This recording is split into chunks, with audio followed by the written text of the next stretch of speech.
Hope that the video won your admiration, and I would like you to subscribe to the channel.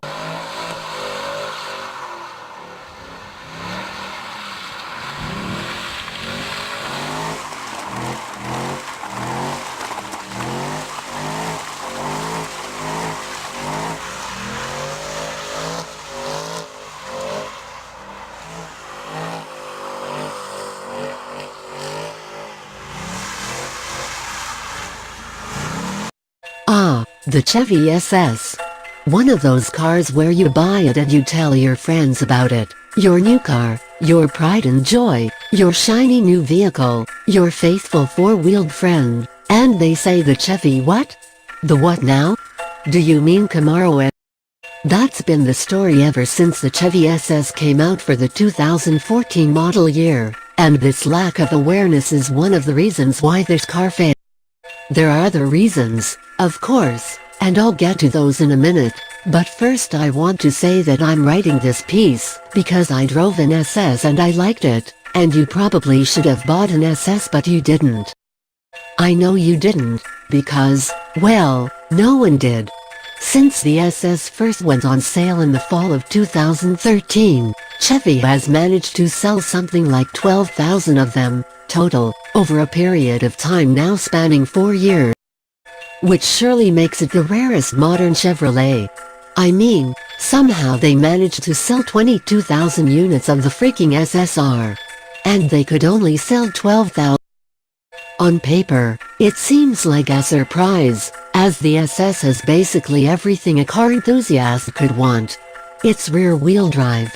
It was offered with a 6-speed manual transmission and GM's amazing magnetic ride control suspension. It used a 415 horsepower 6.2-liter V8, which growls like the engine in a muscle car. It's loaded with stuff, from heated and ventilated leather seats to an automatic parallel parking system. And it's very fun to drive. It's perfect, right? It sure seemed like that from behind the wheel. I learned just how fun the SS is to drive when I borrowed this 2017 model from a viewer in New Jersey, and I cruised around some decent roads on a late fall day. The SS surprised me with its speed, as it'll hit 60 miles per hour in 4.6 seconds, and with its sound, which really is brawny and muscular. The SS also touts excellent handling and steering, with a quick steering rack, and it's sharp and capable in the corners while simultaneously compliant over bumps thanks to the excellent magnetic ride control. As I'm writing this, I'm thinking, why don't I have an SS? And you might be asking yourself the very same question, but there are several important reasons why this car failed. One of which is simply the fact that it was too expensive. Not the SS I drove. To be clear, its sticker price was just above $000, and it's an amazing value for that money, touting luxury car goodies at a discount price. The problem is that you could only get the SS with all that stuff, and for that price. Had there been a stripped-down SS for $000, something that could compete with the Dodge Charger, which is pretty popular, I think it could have done well. But I think Chevy nixed this idea because it wouldn't have made financial sense. The SS was built in Australia, and surely it wasn't cheap to pay relatively pricey Australian labor to make the car, then add in shipping costs from such a faraway land. My thinking is Chevy had to pump it full of features so they could jack up the price, as a stripped-down SS never would have been profitable, even if it had been popular.